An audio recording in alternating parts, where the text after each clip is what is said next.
2장 믿음의 이명과 문화의 복음. 삶과 인식의 형식인 복음.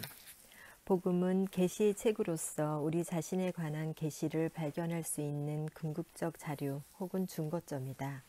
복음은 우리가 누구인가, 무엇을 소망하는가, 어떻게 행동하기를 갈망하는가, 무엇이 영원한가, 무엇이 중요한가, 무엇이 참으로 가치 있는가 하는 물음에 대한 응답이다. 결국 복음이란 우리를 가동하는 신이 누구 혹은 무엇인가에 관한 설명이라고 할 수 있겠다. 더 이상 사람들은 무신론에 큰 관심을 기울이지 않는다. 전에는 당신은 하느님을 믿는가? 라는 질문을 받았다. 이제 우리가 직면한 더 중요한 문제는 당신은 어떤 신을 믿는가이다. 다른 모든 인간의 행위에 관해서는 말할 것도 없고 가치 중립적인 과학이라는 신화는 이미 수명을 다했다. 과학자든 철학자든 정치가든 경제학자든 노동자든 모든 사람에게는 기능적인 신 혹은 궁극적인 가치 기준이 있다. 문제는 믿을 것인가 말 것인가, 가치를 부여할 것인가 말 것인가가 아니라 무엇을 믿고 무엇에 가치를 부여할 것인가이다. 다시 말해서 일단 중립성이라는 허울을 포기한 후에 우리가 묻는 질문은 이것이다. 우리 자신과 운명에 관한 계시를 어디에서 찾는가? 우리의 계시록은 무엇인가? 무엇이 우리의 복음인가? 미국 사회에서는 서로 경쟁하는 적어도 두 가지 복음 혹은 계시록을 필연적으로 만나게 될 것이다. 이 두 복음은 빛과 어둠, 상과 죽음, 자유와 노예 상태, 정절과 부정으로 철저하게 다르다. 이 둘은 궁극적이며 이미 상호 경쟁하는 인식의 형식으로서 작용한다. 우리는 모든 경험을 이 인식의 형식을 통해 걸러낸 후 받아들인다. 뿐만 아니라 각각의 형식은 우리 자신과 세상을 파악하는 의식을 통제하는 이미지를 제공한다. 이 경쟁하는 두 가지 삶의 형식을 인격과 상품의 복음들이라고 부를 수 있다. 인격 형식과 상품 형식, 인격, 신과 사물, 신, 각각은 이를테면 그 나름의 교회, 그 나름의 제의와 의례, 그 나름의 특별한 언어, 그 나름의 이단에 대한 관념을 가지고 있다. 첫 번째 삶의 형식이 있는데 이 복음은 사람을 대체할 수 있고 사고 팔 수 있는 상품으로 계시한다. 첫 번째 복음의 정면으로 맞서는 또 다른 복음은 사람을 대체할 수 없고 독특하게 자유로운 존재로 계시한다. 형식적으로는 기독교의 교인인 사람들 중 일부는 실제로는 문화의 복음을 따르며 세속적인 사물인 교회에 속해 있다. 반면에 형식적으로는 기독교회나 유대교 회당에 속해 있지 않지만 사실은 유대교 경전의 언약의 주님이나 참 하느님이시며 참 사람이신 예수 그리스도 안에 계시된 메시지와 진리에 헌신하며 살아가는 이들도 있다. 우리는 이런 사람들을 일명의 그리스도인이라고 하죠. 인간적인 문화, 명예로운 미국 문화. 물론 이런 식의 대립구도를 설정하는 것에는 위험도 따른다. 그 위험 중 하나는 지나친 단순하다. 문화는 인간의 창조물이므로 병리 현상을 보일 가능성도 있지만 건강함과 미덕을 보일 가능성도 있다. 그리고 문화는 인간처럼 구속이 가능하다. 적어도 그럴 가능성을 열어둘 수 있다. 그러나 나는 우리 제도에 깊숙이 침투해 있으며 이 시대에 널리 인정받는 지혜를 뒷받침하고 무엇이 정말로 중요한지, 무엇이 진짜 힘을 가지고 있는지에 관한 우리의 판단을 결정짓는 내재적으로 효력을 지니며 정당화된 가치의 구현 체계로서의 문화에 초점을 맞추고자 한다. 우리가 객관적 실체로 인식하고 그에 비추어 우리 자신을 판단하며 우리의 가치를 평가하며 우리의 성공을 추구하고 우리의 의미와 목적을 찾는 병리적 현상으로서의 미국 문화에 관해 이야기하겠다는 뜻이다. 나는 미국의 문화적 가치가 지닌 부정적 측면을 강조할 것이다. 우리의 시장 문화는 부자유, 억압, 불의로 가득 차 있어 그 외에 어떤 공간도 허용하지 않는다. 물론 미국 문화가 악을 발견할 수 있는 최초의 문화이거나 최악의 문화인 것도 아니다. 그러나 우리가 살아가는 하나뿐인 문화이며 비판이 가장 절실하게 필요한 문화다. 셀 수 없이 많은 점에서 미국 사회는 명예로운 사회다. 이 사회는 수백만 명의 사람들이 인정하고 경험하는 선하고 자유로운 삶을 약속하고 그 약속을 가꾸어 가고 있다. 우리에게는 놀라울 정도로 비옥한 땅과 고도로 발달된 기술이 있다. 우리는 종종 극심한 내부의 반대를 극복하고 인종주의, 빈곤, 다른 사람들의 어려움, 정부 최고 위직의 제도화된 불성실과 관련된 문제를 공정하게 다루었다. 우리에게는 비록 기업의 통제를 받고 기업의 광고에 의존하기는 하지만 대개의 경우 자유로운 언론이 있다. 미국인들은 여러 가지 노력과 입법을 통해 거의 완벽한 문명 퇴치, 보건, 식량, 퇴직자 사회보장 프로그램을 이뤄냈다.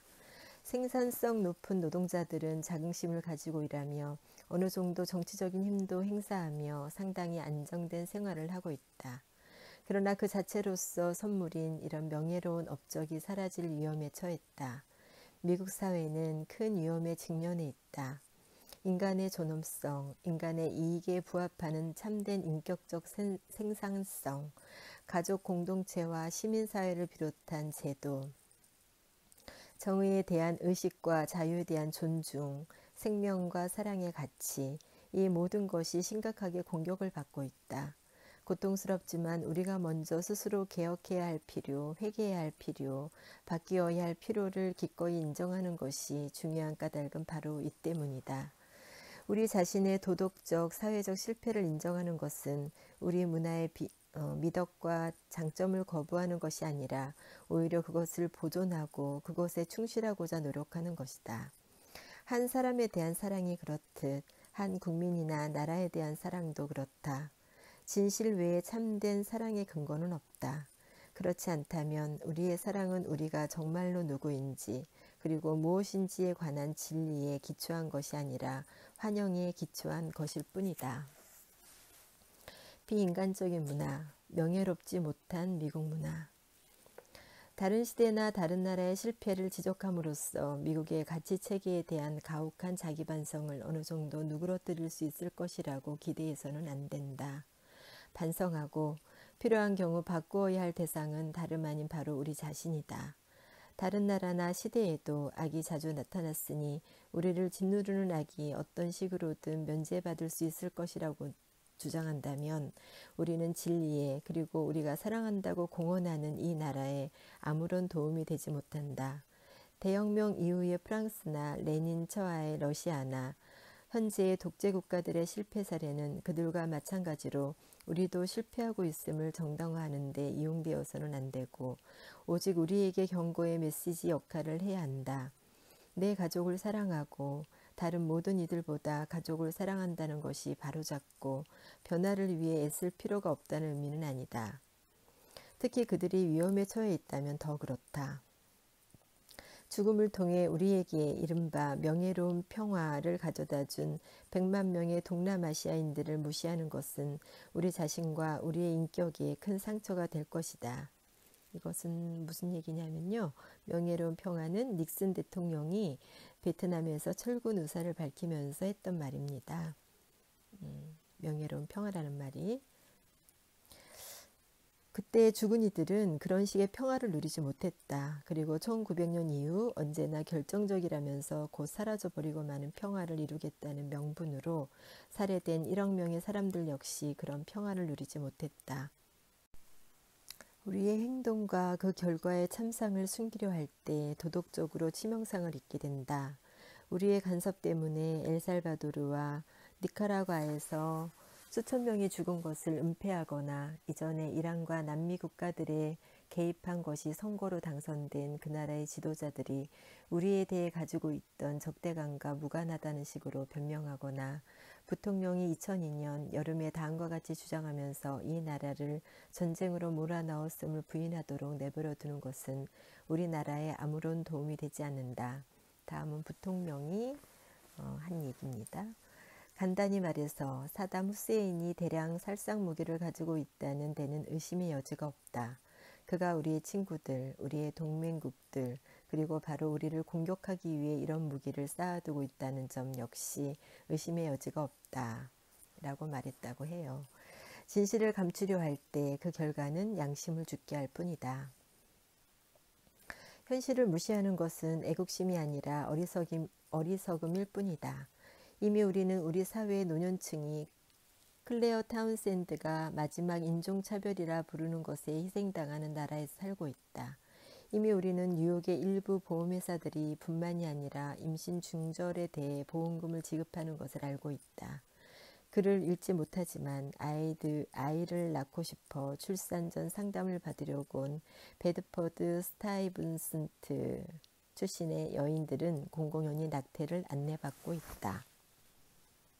이미 우리는 세계의 식량 문제는 불을 더 공평하게 분배함으로써가 아니라 피임약으로 해결될 수 있다고 생각하는 이들이 국민을 대표하는 나라에서 살고 있다. 우리는 주의회가 안락사를 합법화하고 연방대법원이 태아의 생명에 관한 문제를 재산과 사적 자유의 문제로 환원함으로써 낙태를 제도화하는 나라에서 살고 있다.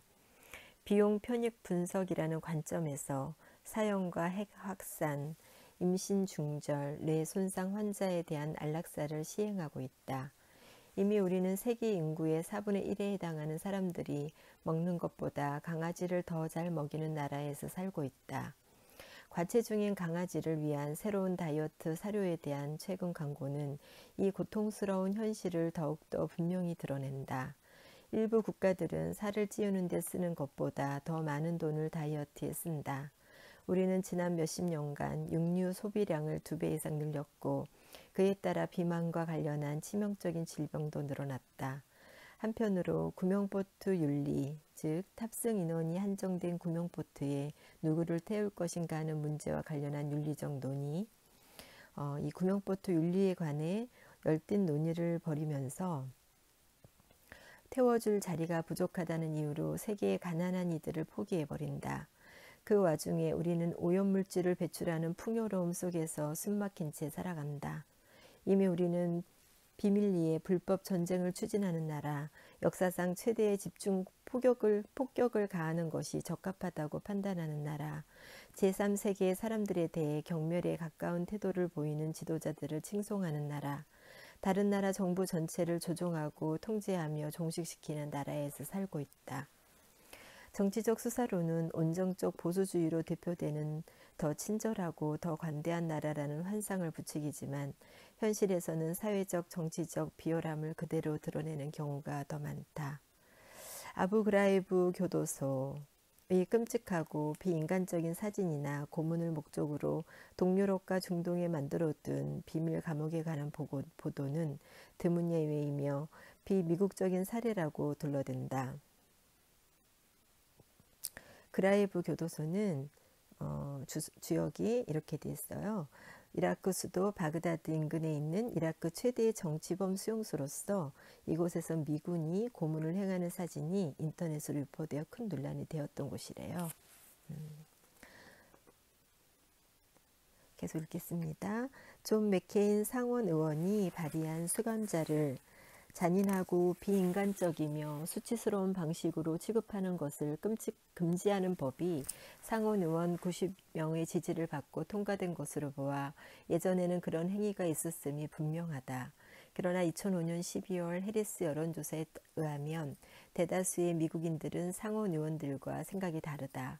과반수의 사람들이 고문이 시행되는 비밀 수용소로 수감자를 송치하는 것뿐만 아니라 고문 자체도 때때로 혹은 아주 자주 정당화될 수 있다고 말했다.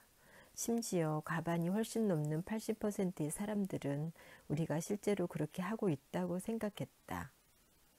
민권을 옹호하기로 유명한 변호사 엘렌 더쇼비츠는 테러리즘의 효과에서 수천 명의 목숨을 위협하는 급박한 공격에 직면했을 때는 고문이 정당화될 수 있다고 주장한다. 두 번째 부시 대통령의 생명윤리위원회의 위원이었던 찰스 크라우드 해머는 더 위클리 스탠더드에 기고한 장문의 칼럼에서 고문은 허용되어야 할 뿐만 아니라 도덕적 의무라고 주장했다. 비록 고문은 당하는 이보다 행하는 이들에게 더 수치스럽고 도덕적으로 파괴적인, 인간이 생각할 수 있는 어떤 행위보다 끔찍한 악이지만 그는 대량 살상을 예방하기 위해 무슨 일이라도 해야 한다고 주장했다. 일부 군사전략 수뇌부는 미국이 그 어떤 나라나 지역 국가도 군사적 위협이 못되게 하는 것을 목적으로 삼아야 한다고 주장한다. 역사상 그 어떤 나라보다 더 많은 대량 살상 무기를 생산하는 나라의 대통령이 다른 나라를 향해서는 이런 무기를 보유하겠다는 생각을 갖지 말라고 경고한다. 이런 식으로 미국의 냉혹함을 보여주자는 예외주의적 정책은 전화로 참여하여 복수하자고 목소리를 높이는 청취자의 말과도 통한다. 그 청취자는 이란의 핵폭탄 공격을 가해 그들의 엉덩이를 걷어차주고 아랍 국가들을 거대한 재떨이로 만들어 버려야 한다고 말했다. 뿐만 아니라 군사 문제에 관한 우리의 냉혹함은 범죄에 대해서도 무섭게 대처하여 교도소에 소감된 민간인의 비율이 가장 깜짝 놀랄 정도로 높다는 사실과 범죄자를 처형하는 유일한 민주국가라는 사실과도 직결된다. 우리는 군사 문제나 형벌 제도에서 무자비할 뿐더러 가난한 이들을 대할 때도 무자비하다. 쇠락하는 도시 속에서 의료보험도 없이 제대로 교육도 받지 못하고 구매력을 잃어가는 이들의 삶은 해가 갈수록 더욱더 어려워지고 있다. 국방부에서는 엄청난 규모의 예산이 배정되고 있으며 금융 엘리트들은 전례 없을 정도로 부를 축적하는 반면 가난한 이들, 복지수당과 한정된 수입으로 살아가는 이들, 최저임금으로 사는 이들, 가족을 부양할 정도의 수입도 없는 이들은 허리띠를 졸라맨다. 21세기가 시작된 후 납세자 중 가장 부유한 20%가 이 나라 총소득의 50%를 벌며 세금의 거의 60%를 내고 있다. 이런 사실에 대해 어떤 이들은 부자들에게 불공평한 정책이며 더 많이 벌려는 의욕을 저해야 한다고 생각할 것이다. 하지만 우리의 경제 구조와 1990년대의 폭발적인 경제 팽창으로 가장 큰 이익을 얻은 이들은 부유한 사람들이다. 이 책의 초판이 출판되었을 때 미국 기업의 최고 경영자들은 노동자들의 평균 임금의 42배를 벌었다. 25년이 지난 지금 그들의 수입은 노동자들의 임금의 419배에 달한다. 그러나 그 누구의 요청도 없었고 오히려 엄청난 국가 채무를 안고 있음에도 불구하고 부시 대통령은 감세액의 78%가 최고 소득층에게 해당되는 감세 정책을 밀어붙였다. 그 덕분에 월스트리트 저널은 뻔뻔하게도 이제 기업들에게 보답할 시간이 왔다고 선언할 수 있었다. 언론은 현실을 억압하고 환상을 구축할 수 있다. 언론은 현실을 억압하고 환상을 구축할 수 있다. 2004년 한 해 동안 ABC가 수단에서 일어난 끔찍한 다루푸르 인종학살에 관해 보도한 시간은 총 18분이었다. MBC는 5분, CBS는 3분이었다. 니콜라스 크리스토프는 그가 쓴 뉴욕타임스의 기사에 따르면 새 방송국이 마샤 스튜어트에 관해 보도한 시간은 130분이었다. 한 달 동안 주요 뉴스 채널을 다 합쳤을 때 마이클 잭슨에 관한 보도가 다루푸르 학살에 관한 보도보다 55배나 더 많았다. 물론 이 같은 일이 일어나는 까닭은 잭슨과 스튜어트는 광고를 늘리는 데 도움이 되지만 다루푸르는 오히려 광고를 줄어들게 하기 때문이다. 우리는 헤아릴 수 없이 많은 국제적으로 조직화된 속임수나 다름없는 거짓된 피로를 부추기고 거짓 약속을 선전하는 산업에 해마다 거의 2억 6천만 달러를 지출하는 호사를 누리고 있다. 우리는 아주 어린 시절부터 경제의 생명이자 핏줄인 광고계로부터 물건이 없으면 무시당하고 무능한 사람이 된다는 메시지를 듣는다. 닷선. 이것은 1980년대 중반까지 판매된 닛산의 자동차인데요. 닷선이 당신을 구하고 자유롭게 한다. 뷰익은 믿을 수 있는 차다. 난 의미 있는 관계를 찾고 있어. 그리고 섹스 피프스 에버뉴에서 그걸 찾았어. 코카콜라가 진짜다. 사랑은 향수다. 이미 생산되는 상품 때문에 숨이 막힐 지경인 이 나라에서는 광고 업체들조차도 사실은 우리에게 더 이상 상품이 필요하지 않기 때문에 그들이 상품을 팔지 못한다는 사실을 인정한다. 대신 그들은 우리에게 상품에 투사된 가치를 판다. 보스. 영웅, 지식, 아편, 진리, 승리, 날씬함. 우리는 종종 의식하지 못한 채 그 문화 안에서 숨쉬며 살아간다. 이 세계는 의심 없이 받아들이고 적응해야 할 진짜 세계다. 친구들이나 학생들, 동료들이 결국 중요한 건 돈과 권력이야라고 말할 때 그들은 바로 이 세계에 호소한다. 이 세계는 곧 우리가 살고 있는 문화 복음의 세계이며 반드시 도전하고 비판해야 할 세계이다. 표면 아래 감춰진 통일성. 소비사회를 하나의 삶의 형식, 즉 상품으로서의 삶의 형식이라고 이야기하면서 나는 그것을 하나의 복음에 비유했다. 왜냐하면 물질적인 것을 구매하고 소비하는 행위는 종교적인, 심지어 신학적인 의미를 지니기 때문이다. 그것은 하나의 생활 방식, 진짜 세계에 관한 진리, 우리의 존재 안에서 의미를 실현하고 성취하는 방법으로 작동한다. 비인간화의 문제와 비인간화의 경험이라는 어지러운 주마등의 이면에는 우리의 경험을 형성하는, 즉 우리의 경험의 형태를 부여하는 하나의 포괄적인 통일성이 존재한다. 겉보기에 상이한 이슈들 사이에 어떤 관계가 있는지를 처음에는 이해하지 못할지라도 분명히 어떤 연관성이 있다. 외과 수술처럼 깨끗하고 정확한 정밀 폭격과 살균된 분만실 사이에는 둘 다 위생적인 죽음을 시술한다는 연관성이 있다. 거리의 폭력과 대중매체에서 여성을 비하하거나 비정하게 아이들을 방치하는 것을 연결시켜주는 의미망이 있다. 제3세계에 사는 수백만 명의 사람들은 죽는 게 차라리 낫다는 태도와 아무런 삶의 의미나 자격이 없는 이들에 대한 안락사나 조력 자살이라는 새로운 기법 사이에는 분명히 관계가 있다. 100만 명의 베트남 사람들을 죽였으며 원자폭탄을 제외한 모든 폭탄을 퍼부어 놓고도 한 손을 등 뒤에 묶어둔 채 싸웠을 뿐이라면서 베트남 증후군을 극복하자고 주장하는 이들과 10만 명의 아랍인들이 죽고 300만 명의 난민이 발생했음에도 불구하고 첫 번째 이라크 전쟁에서는 사상자가 거의 없다고 우기는 이들은 동일한 논리를 펼치고 있다. 이 모든 것을 하나로 묶는 주제는 특정한 부류의 사람이 아니라면 중요하지 않다는 태도다. 권력이나 부, 생산성, 국가의 이익이라는 가치를 부여받지 못한 사람들이라면 그들은 우리의 삶의 방식이라는 재단의 희생 제물로 삼을 수 있는 사람들일 뿐이다. 우리의 것, 우리가 지닌 것, 우리가 소유하고 소비한 것이 다른 모든 가치를 가늠하는 궁극적인 기준이 되고 말았다.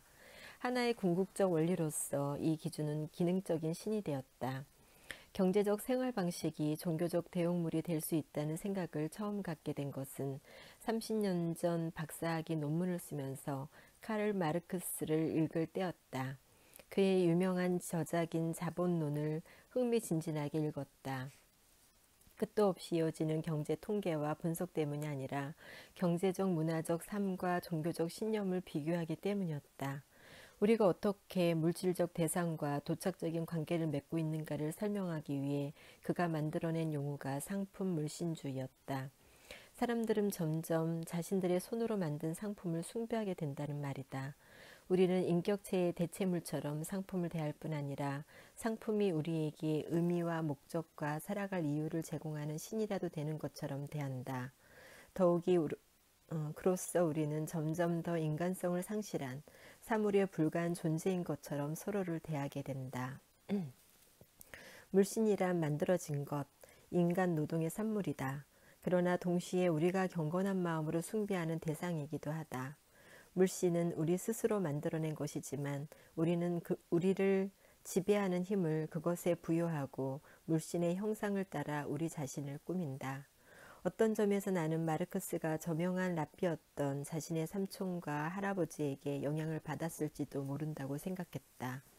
그가 말하는 물신주의라는 개념이 시편 115편에 나타난 시편 기자의 생각과 너무나도 비슷했기 때문이다. 이방 나라의 우상은 금과 은으로 된 것이며 사람이 손으로 만든 것이다. 입이 있어도 말하지 못하고 눈이 있어도 볼 수 없으며 귀가 있어도 듣지 못하고 코가 있어도 냄새를 맡지 못하고 손이 있어도 만지지 못하고 발이 있어도 걷지 못하고 목구멍이 있어도 소리를 내지 못한다. 우상을 만드는 사람이나 우상을 의지하는 사람은 모두 우상과 같이 되고 만다. 4에서 8절 새 번역의 시편 115편이라고 합니다. 상품이라는 물씨는 실제로 하나의 생활 방식이자 존재의 형식이며 그에 따라 사람들은 사고 파는 물건의 형상을 따라 그 모양대로 형성된다. 상품을 만들기 위해 노동하고 노동의 산물을 소비하기 위해서만 살아갈 때 우리는 살아계시며 인격적이신 하느님의 형상이 아니라 보지도 만지지도 듣지도 말하지도 못하는 죽은 사물의 형상을 따라 재창조된다. 죽어있는 대상에 우리의 정체성을 의탁할 때 우리는 그것의 성격을 취하여 우리 자신 역시 보지도 만지지도 못하는 진정으로 소통하지 못하는 사물에 불과하다고 상상하게 된다. 그렇게 우리는 참된 자아로부터 서로에게서 심지어 살아계시며 진리이신 하느님으로부터 소외된다. 인간으로서의 관계와 활동과 본질이 사물의 특성으로 전락한다. 우리는 우리가 신뢰하는 우상의 모습으로 변화된다. 상품을 숭배하고 상품을 위해 살아가며 상품의 질에 따라 우리 자신을 판단함으로써 우리는 자유와 인격을 앗아가는 거짓 신을 창조해냈다. 모든 형태의 우상 숭배는 참된 인간관계를 없애고 인간 세계의 질서를 전복시킨다. 우상 숭배는 고통을 남겨주며 삶과 목적을 국가나 물질의 소유, 기술, 종교적, 정치적, 이데올로기에 봉사하는 수단으로 축소시키고 만다. 이처럼 종교적 의식과 사회 경제적 의식이 밀접하게 연결되어 있다는 생각은 요한 바오로 2세의 글에서도 드러난다. 특히 많은 미국인들은 그가 왜 그렇게도 자주 소비주의와 자유주의적인 자본주의를 비판했는지 이해하지 못했다. 그들은 서구 사회가 거둔 위대한 성공을 인정해 주지 않는 교황의 입장에 대해 당혹스러워했다. 그러나 그는 우리가 경제적인 자유와 높은 생산성을 이룩한 대신 보다도 근본적인 부자유에 빠져 소비주의 노예로 전락할 위험에 빠질 수 있음을 경고한다. 그러므로 그의 첫 번째 회칙, 인간의 구원자는 1차적으로 기독론과 영성에 관한 편지로서 어떻게 인간이 정치와 경제, 대중매체의 조작에 의해 노예가 되고 급기야 자아마저 잃어버리게 되는지에 초점을 맞춘다. 인간은 자기 자신을 양도하거나 눈에 보이는 세계 속에서 자신이 차지하는 자유를 포기할 수 없다. 인간은 사물의 노예, 경제체제의 노예, 상품의 노예, 자신이 만든 물건의 노예가 될 수 없다. 이 폴란드 출신의 교황은 그의 견해는 종종 한 동유럽인의 무지한 오해일 뿐이라고 무시되곤 한다. 동구권에서 살던 사람들이 자신들이 당하는 억압을 분명히 인식하는 반면 자본주의 사회에서 사는 사람들은 자신들의 억압받는 상태를 제대로 인식하지도 못한다고 생각했다. 그러므로 그는 공산주의가 몰락한 직후인 1990년에 멕시코를 방문했을 때도 피상적인 승리감에 도취된 자유주의적 자본주의의 옹호자들을 향해 경고했다. 그는 두랑고의 기업 지도자들에게 던진 경고의 메시지를 이튿날 몬테레이에서 노동자들에게 했던 설교를 통해 다시 한번 강조했다. 자유가 살아있는 나라에서 공적인 영역과 사적인 영역이 협력하여 선한 결과를 이루어내고 있음을 부인하지는 않지만 그렇다고 해서 돈과 소비를 주된 동력원으로 삼는 경제체제가 지닌 결함에 관해 침묵할 수는 없습니다. 이 경제체제는 인간의 존엄성을 존중하지 않고 인간을 단지 상품을 생산하는 거대한 기계의 부속품에 불과하다고 생각하고 인간의 노동을 수요와 공급의 원리에 따라 결정되는 또 다른 상품으로 취급하면서 인간을 자본에 종속시키고 있습니다. 나는 우리의 국가적 개인적 정체성이 소비주의적 생활 방식에 너무나도 깊이 뿌리를 내리고 있기 때문에 이런 도전과 경고를 수용하기가 무척 어렵다고 생각한다. 소비주의적 삶이 삶 자체가 되어버렸기 때문에 다른 방식의 삶을 상상하는 것이 거의 불가능해져 버렸다. 상품 형식은 복음이 되고 말았다. 그러나 그렇다고 해서 그것이 정말로 좋은 소식이 되었다는 말은 아니다. 네, 여기까지 오늘 2장 읽었는데요. 제가 오늘 글을 읽으면서 어제 일이 떠올랐습니다. 우리가 어떤 충고를 할 때 모든 사람은 그 충고를 하는 사람이 상대방을 알지는 못해요. 그 사람이 아주 일부분만을 알고 있기 때문에 충고라는 것도 또한 내가 취할 수 있는 만큼의 어떤 선이지 그것이 모두가 아니고 다 정답도 될 수 없다고 생각을 해요. 그렇기에 어떤 그 누구도 저에게 충고를 한다고 했을 때 모두가 오케이 되진 않죠. 충고를 받을 만한 사람 혹은 그 사람이 나를 얼만큼 알고 있는지 뭐 이런 거에 따라서 충고를 받을 수도 있고 뭐 노코멘트 할 수도 있고 거절할 수도 있고 그런데 어제 같은 경우에는 저에 대해서 많은 영역을 안다기보다는 참 기분 좋은 충고를 들었던 것 같아요. 그것은 뭐냐면 그 충고의 의미나 형식 그리고 의도가 정말로 상대방을 위하고 있구나 라는 것을 느꼈을 때 그 충고는 나를 다 알지 못하는 그이기에 약간의 오해도 있고 또 내가 원하는 충고가 아닐 수도 있고 또 뭐 여러 가지 100% 받아들이기는 어려울 수 있지만 중요한 사실은 그가 나를 위해 정성된 마음으로 진심으로 이야기하고 있구나 라고 생각됐을 때 그거는 절대 기분 나쁘지가 않은 충고가 되더라고요. 그래서 오늘 소비사회를 사는 우리 그리스도인 이 책을 읽으면서 제가 이 책을 읽게 된 계기가 또 떠올랐는데 최근에 잠시 제가 이런 소비사회를 살고 있는 사람들과 같이 했던 시간이 있었어요.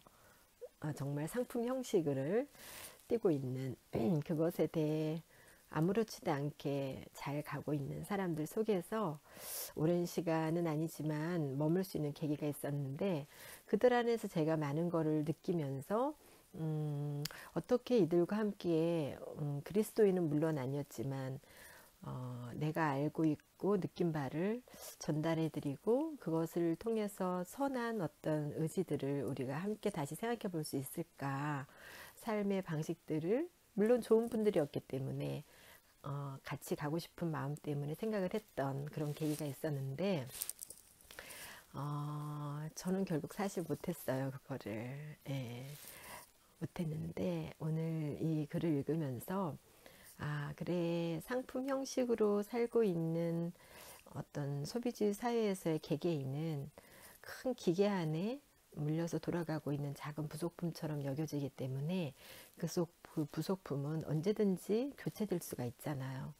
우리가 사람을 대하는 태도가 이미 현대사회는 자본주의 사회는 또 돈을 목적으로 우리가 구하는 그런 모임 사회 안에서의 만남이라는 것은 어쩔 수 없다고 표현하고 싶지 않지만 그렇게 돌아가고 있는 게 현실인 것 같아요. 그리고 제가 그 부속품임을 알게 됐을 때, 저 또한 누군가에게 그렇게 대했을 수 있겠다 생각을 하면서 또 많은 반성과 성찰이 되는데, 그렇게 됐을 때 그걸 느꼈을 때 우리가 어떤 식으로 전환하고 회개의 기회로 삼을 것인가. 회개라는 것은 생각하고 돌이켜서 다시 전환을 할 수 있는 힘을 얻는 거잖아요. 그런 생각을 하게 되는데 저는 좀 이번에는 실패한 것 같아요. 전달을 잘 못했어요. 그런데 어저께 충고가 생각이 나면서 그래 나의 부족함은 주님께 맡기고 내 정성을 다해서 또 내 진심을 다해서 내가 알고 있는 바 그리고 내가 하나님께로 가기 위한 그 마음이 있어서 당신께 이렇게 전하고 싶다라는 것을 잘 전달했으면 참 좋았을 텐데 라는 생각이 들었어요. 그래서 어저께 저에게 저의 게으름 그리고 남편과 함께 일하기 때문에 저의 어떤 나태함을 정당화시키고 있는 이런 것들 그런 이야기들을 이제 해주셨는데 나이는 동갑이지만 참 어른스럽더군요. 네, 우리 권 작가님한테 감사의 마음이 갑자기 떠올랐어요.